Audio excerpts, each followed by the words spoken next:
उत्तराखंड का चमोली मध्य में बसा कर्णप्रयाग नगर चार धाम यात्रा का मुख्य केंद्र है। यहाँ पर क्षेत्रीय जनता की सुविधा के लिए बना उपजिला अस्पताल बिना डॉक्टरों के खुद बीमार चल रहा है। अस्पताल में लंबे समय से डॉक्टर की कमी है, जिससे दूर दराज क्षेत्रों से कर्णप्रयाग अस्पताल में इलाज कराने वाले लोगों को रेफर करना पड़ता है। कई बार इसके लिए धरना प्रदर्शन भी किया गया, लेकिन सिर्फ आश्वासन तक ही सिमट कर रह जाता है। कर्णप्रयाग अस्पताल के वरिष्ठ सर्जन डॉक्टर राजीव शर्मा और दंत रोग विशेषज्ञ के तबादले का फरमान आ जाने से स्थानीय जनता में सरकार के खिलाफ आक्रोश पैदा हो गया है।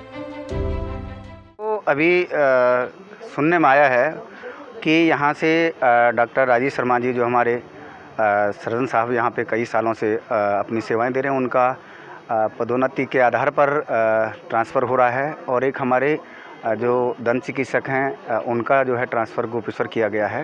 ये दुर्भाग्यपूर्ण है। ये 3 विधानसभाओं का क्षेत्र है, पिंडर, कर्णप्रयाग और जोशीमठ। ये यात्रा का भी बहुत बड़ा पड़ाव है। यहाँ से डॉक्टरों का स्थानांतरण होना दुर्भाग्यपूर्ण है।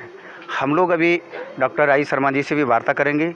यदि उनका प्रमोशन हो रहा है तो हम माननीय मुख्यमंत्री जी से आग्रह करते हैं कि उनका प्रमोशन हमारे जनपद चमोली में ही किया जाए, जिससे कि यहाँ की जनता को पूरा लाभ मिले।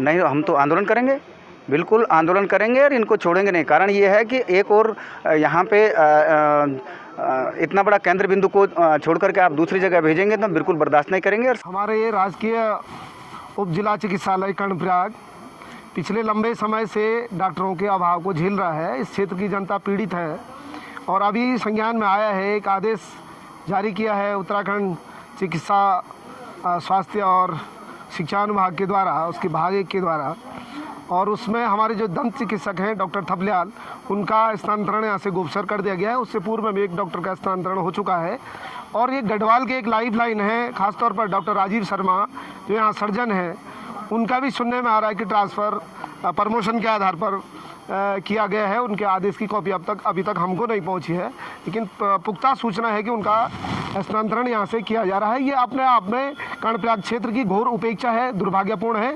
और ये पहाड़ी क्षेत्र है, जनपद चमोली का ही केंद्र बिंदु नहीं है, बड़ी कर्णप्रयाग पूरे गढ़वाल और कुमाऊं का केंद्र बिंदु है। और यहाँ पर चारों तरफ जब भी इस तरह कभी कोई आकस्मिक दुर्घटनाएं भी होती हैं, तब सारे के सारे लोग कर्णप्रयाग अस्पताल के अंदर आते हैं इस आशा के साथ कि यहाँ पर उनको स्वास्थ्य का लाभ मिलेगा। लेकिन ये दुर्भाग्य है कि इस अस्पताल के अंदर इन 2-3 जो डॉक्टर हैं, जिनके हम नाम गिना रहे हैं, डॉक्टर राजीव शर्मा, डॉक्टर थपलियाल, ये सब यहाँ से जाएंगे तो यहाँ कोई भी किसी भी विभाग का विशेषज्ञ डॉक्टर नहीं रहे। सरकार से बार बार प्रार्थना की, अनुरोध किया है। कल भी सरकार जो है जनता के द्वार आई थी और हमने सरकार को भी यही कहा कि आप जो है इन डॉक्टरों का जो स्थानांतरण यहाँ से हो रहा, आप जनहित में रोकिए, नहीं तो इसका प्रभाव आने वाले चुनाव में पड़ेगा और सरकार पर भी इसका प्रभाव पड़ेगा। तो इसलिए आप जो है दोनों डॉक्टरों का जनहित में जो है गरीब जनता को देखते हुए इनका स्थानांतरण शीघ्र रोक दिया जाए, जिससे यहाँ पर स्वास्थ्य सुविधाओं का लाभ गरीब जनता को मिल पाए। अगर नहीं रोका गया तो क्या? मैं समझता हूं कि जिस प्रकार से अगर सरकार, पहले तो सरकार मानेगी और सरकार को मानना पड़ेगा, चुनाव नज़दीक है। अगर सरकार नहीं मानती है तो इसके लिए हम रणनीति बनाएंगे और आने वाले समय में भूख हड़ताल, जन आंदोलन हमको करने पड़ेंगे और इसकी पूर्ण जिम्मेदारी उत्तराखंड सरकार और आने वाले चुनाव की होगी।